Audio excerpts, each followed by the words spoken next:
Attention, avant que vous regardiez cette vidéo, Super Chris tient à vous préciser qu'il n'est pas diplômé d'État. Il ne prodigue que des conseils basés sur sa propre expérience. Bon visionnage. Salut les super motivés, bienvenue pour cet épisode 6 des mythes en prise de masse avec Michael Gundil. Salut Bulma. Salut Chris. De quoi allons-nous parler aujourd'hui? Les protéines végétales sont-elles aussi efficaces que les protéines animales? Réponse chez Gundil après mon générique.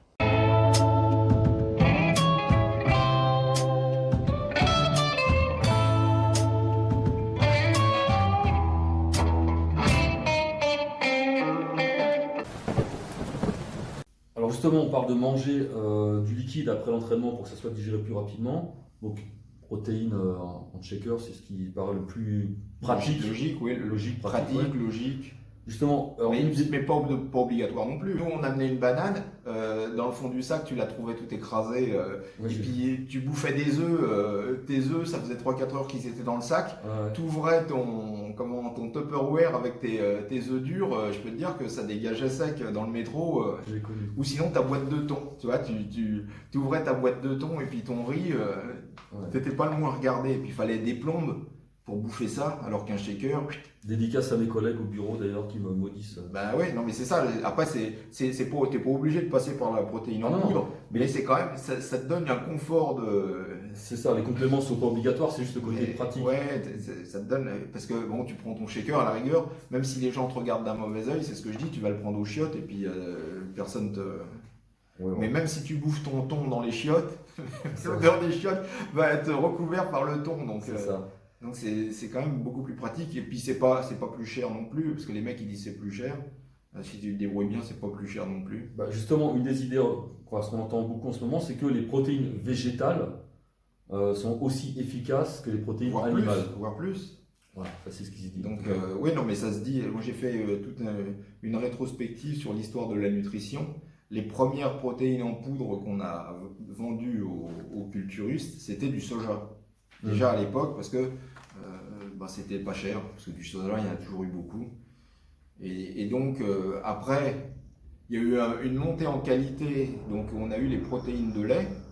Et quand le prix du lait a explosé dans les années 2000 peut-être, les gars ils se sont dit zut, les vendeurs de protéines, ils se sont dit, il y avait une telle concurrence sur le marché de la protéine qu'ils se sont dit on a besoin de répercuter une hausse de prix de la matière première, mais on ne peut pas augmenter nos prix de protéines, parce que sinon on serait plus concurrentiel. Donc il s'est passé deux choses. C'est là où il y a eu ce qu'ils appellent le spiking, c'est-à-dire que les mecs ont sous-dosé grandement leurs protéines. Et il y en a des plus malins, ils n'ont pas voulu sous-doser, mais ils ont réintroduit dans leurs protéines de lait des protéines végétales qui n'étaient pas chères du tout. Et puis comme ils ont vu que c'était rentable, après tu as toute une propagande pour dire que c'est mieux, etc. Alors que déjà, à extraire pour le marchand de protéines, c'est très très chimique, ça ils t'en parleront jamais. Et puis la qualité, ta digestion, ton système digestif est moins efficace. Et ce qui fait que tu vas générer beaucoup de substances toxiques, parce qu'on n'est pas fait alors on est fait pour manger des protéines végétales effectivement, mais pas avec une telle concentration que celle qu'on peut obtenir en poudre. Donc au lieu d'avoir un tout petit peu de déchets non digérés, tu vas obtenir beaucoup de déchets non digérés qui est toxique pour ton intestin, à terme, encore une fois. Mais... Donc c'est pas un bon plan du tout, sauf bon, t'es végétarien, ton problème. Ah oui, après chacun fait ce qu'il veut, mais ce qu'il y a, c'est qu'on nous sort souvent, mais un taureau c'est énorme, sauf que le taureau il a 4 poches d'estomac pour synthétiser les protéines. Quoi. Et puis pareil, le coup du gorille, sauf que le gorille, il a un estomac, une panse qui est comme ça et qui est long comme ça, c'est pas ton système digestif. Hein. Et puis on va te dire, oui, un tel il y arrive, pourquoi j'y arriverai pas? C'est pas parce qu'un mec y arrive que tu vas y arriver. Nous sommes tous uniques. Mais après, si tu veux te placer si tu veux faire du jeûne intermittent, pas t'entraîner, manger végétarien, libre à toi, mais viens pas nous... Mister Olympia, ça sera pas pour demain. Quoi. Ouais, non, voilà.